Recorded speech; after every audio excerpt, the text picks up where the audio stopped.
What's up, MetaChurch? Today I have a special message as well as a call to action for us as the movement of Jesus. When this pandemic really started and got super serious, we closed down our venues and did all that. We started focusing specifically on food insecurity in our city. We already know that it is very high. Like, I think 58,000 people is the number I've heard who live with food insecurity normally. And now, across the country, 6 million jobs lost. There are a lot of people who, for the first time, are having to rely on resources outside of themselves just in order to bring food in to their families. And so, we really wanted to start standing in the gap. And luckily, Katie has developed an incredible relationship with the San Antonio Food Bank. This is a huge operation.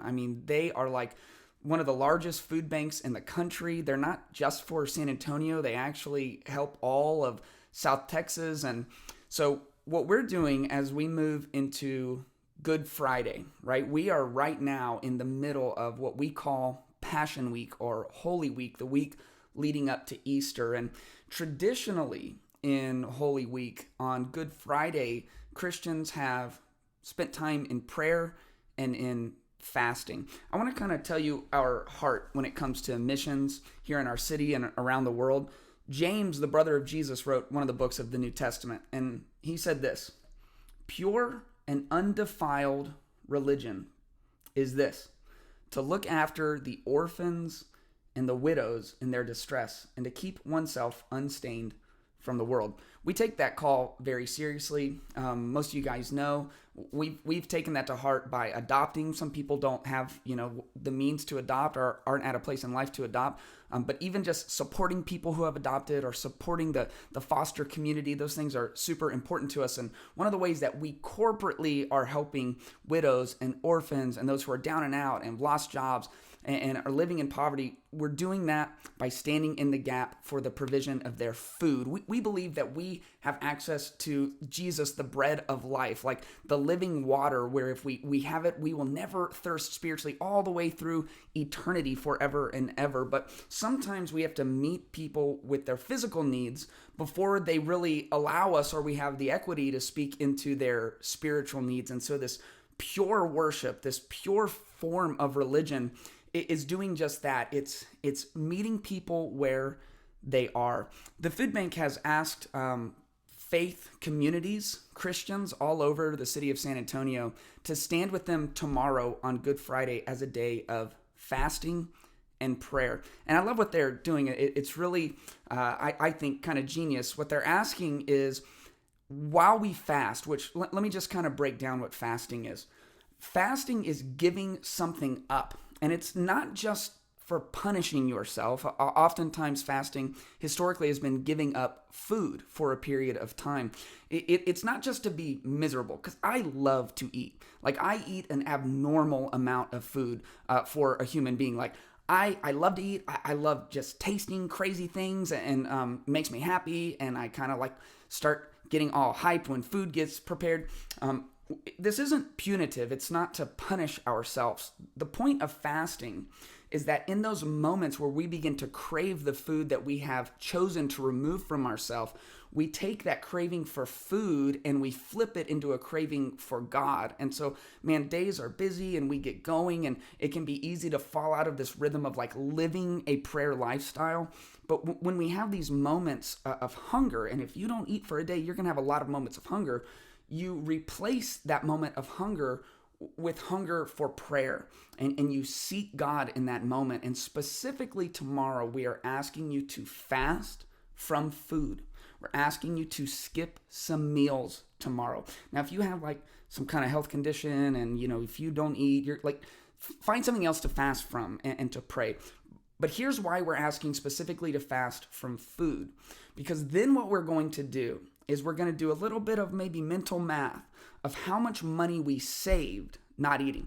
For us, we're a family of 5. We're going to save some cash. We've been eating at home because we're quarantined, but I'm even thinking, what would it have cost if we ate 3 meals out and about? If we did a Mickey D's breakfast and a Chick-fil-A lunch and a sit-down dinner, like, what would that have cost? That's a lot of money for a family of 5. And once we have that number, then we're going to go and we're going to donate it to the food bank. They have a link that we're going to put on this video, and at safoodbank.com/fasting Friday. You can go there and you can dig in to yourself and your generosity. And the meals that you skipped, the fast that you did, the fast that led to prayer also led to a little bit of financial capacity. And with that financial capacity, we're going to donate that to the food bank.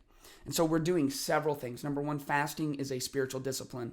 We see Jesus fasting at multiple times. It's to prepare him for something significant. We see Moses fasting, going up for 40 days and not eating anything, preparing to lead the Israelites through the wilderness and up to the promised land. There's a great story of a woman named Esther, and Esther was a Jew and she became queen. And it's this incredible story, but she learned of this kind of secret, crazy plot. If you haven't read the book of Esther, it's super short and it's really incredible.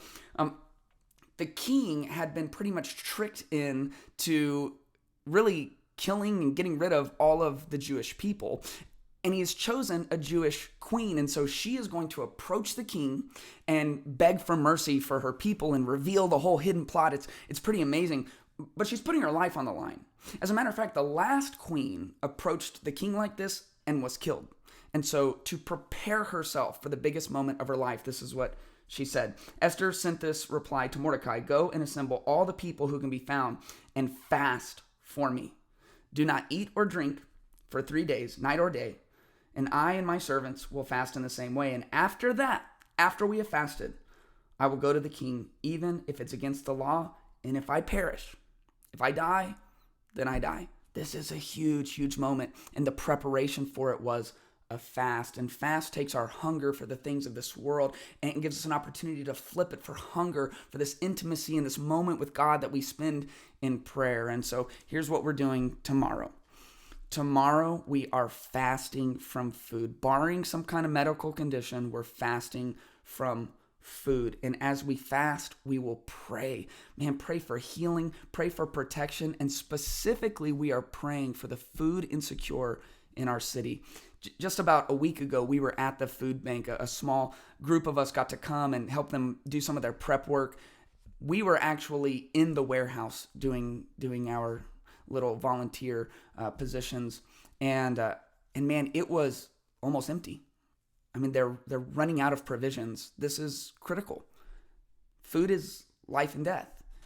Spiritual food is eternal life or death. Physical food is physical life or death. And so this is an opportunity. We will fast from our food. In our fast, we will pray. And at the end of the day, we will look at our savings and we'll round up a little bit, because we're not just trying to do something generous. We are generous people. That's who we are as MetaChurch. We'll round up a little bit, and each of us will go to this website at the food bank and give. We'll give what we saved. And if we do that, we will be making a difference tangibly through our donations. We will be making a difference spiritually through prayer, which is the greatest weapon in our arsenal. We will be making a difference personally by showing that we have the discipline to follow through on a fast. And so this is a huge opportunity for us. I think it's important. I'm calling you to action. MetaChurch, I'm calling for us to stand up.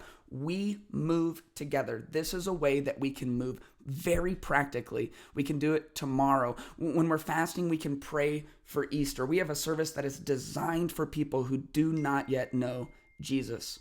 So, man, join with us, fast with us, pray with us, and give to the food bank with us. And if we all do our part, we will make an incredible difference.